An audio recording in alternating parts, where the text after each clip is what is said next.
ನಮಸ್ಕಾರ ಎಲ್ಲರಿಗೂ. ನಿಮ್ಮ ವಿದ್ಯಾ ಅವಿನಾಶ್ ವ್ಲಾಗ್ಸ್ ಚಾನಲ್ಗೆ ಸ್ವಾಗತ. ಯಾರೆಲ್ಲ ನಮ್ಮ ಚಾನೆಲ್ನ ಸಬ್ಸ್ಕ್ರೈಬ್ ಮಾಡದೆ ನೋಡುತ್ತಿದ್ದೀರೋ ದಯವಿಟ್ಟು ನಮ್ಮ ಚಾನೆಲ್ನ ಸಬ್ಸ್ಕ್ರೈಬ್ ಮಾಡಿ.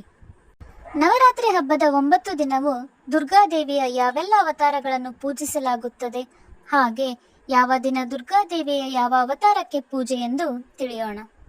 ಇನ್ನೇನು 12 ದಿನಗಳಲ್ಲಿ 9 ದಿನಗಳ ಶಾರದೀಯ ನವರಾತ್ರಿ ಹಬ್ಬವನ್ನು ಆಚರಿಸಲಾಗುತ್ತದೆ. 9 ದಿನಗಳ ಕಾಲ ನಡೆಯುವ ಈ ಹಬ್ಬವನ್ನು ವಿಜೃಂಭಣೆಯಿಂದ ಆಚರಿಸಲು ದುರ್ಗೆಯ ಭಕ್ತರು ಈಗಾಗಲೇ ಬರದಿಂದ ಸಿದ್ಧತೆ ನಡೆಸಲಾಗುತ್ತಿದೆ.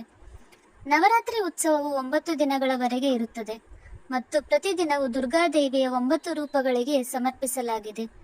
ಈ ಹಬ್ಬವು ಘಟಸ್ಥಾಪನೆಯೊಂದಿಗೆ ಪ್ರಾರಂಭವಾಗಿ ಮಹಾನವಮಿಯೊಂದಿಗೆ ಕೊನೆಗೊಳ್ಳುತ್ತದೆ. ನವರಾತ್ರಿಯ ಮೊದಲನೆಯ ದಿನ ಶೈಲಪುತ್ರಿಯ ಆರಾಧನೆ. ಘಟಸ್ಥಾಪನೆಯು ನವರಾತ್ರಿಯ ಪ್ರಮುಖ ಆಚರಣೆಗಳಲ್ಲಿ ಒಂದಾಗಿದೆ.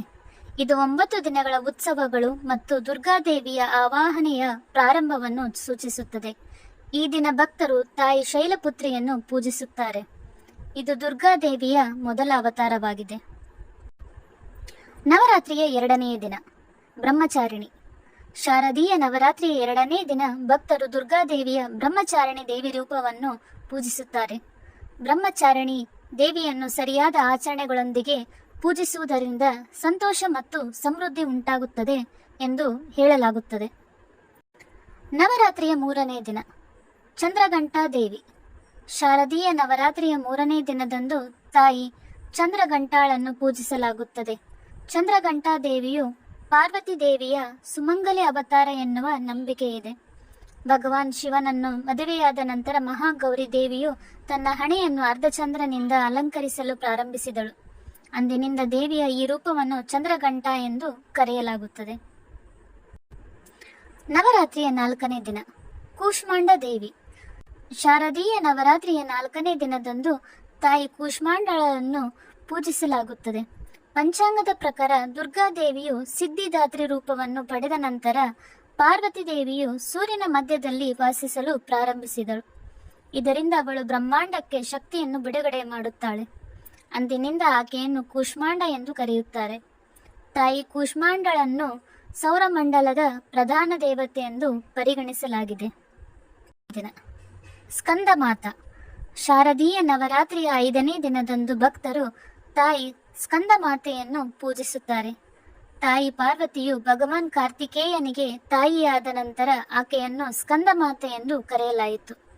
ಪಾರ್ವತಿ ದೇವಿಯ ಈ ರೂಪವನ್ನು ಪೂಜಿಸುವ ಭಕ್ತರು ಭಗವಾನ್ ಕಾರ್ತಿಕೇಯನ ಆರಾಧನೆ ಮತ್ತು ಅನುಗ್ರಹವನ್ನು ಪಡೆಯುತ್ತಾರೆ.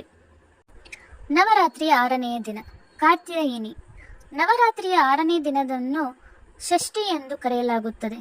ಸರಸ್ವತಿ ಪೂಜೆಯ ಮೊದಲ ದಿನವಾಗಿ ಈ ದಿನವನ್ನು ಆಚರಿಸಲಾಗುತ್ತದೆ ಮತ್ತು ಇದನ್ನು ಸರಸ್ವತಿ ಆವಾಹನೆ ದಿನವೆಂದು ಕರೆಯಲಾಗುತ್ತದೆ.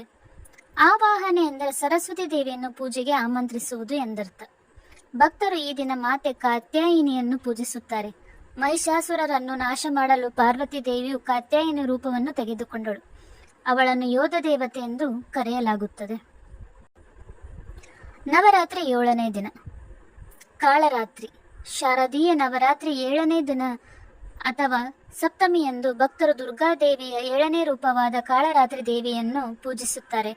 ಶುಂಭ ಮತ್ತು ನಿಶುಂಭ ಎಂಬ ರಾಕ್ಷಸರನ್ನು ಕೊಲ್ಲಲು ಪಾರ್ವತಿ ದೇವಿಯು ತನ್ನ ಹೊರಗಿನ ಚಿನ್ನದ ಚರ್ಮವನ್ನು ತೆಗೆದಾಗ ಅವಳು ಕಾಳರಾತ್ರಿ ದೇವತೆಯಾಗಿ ಗುರುತಿಸಿಕೊಂಡಳು.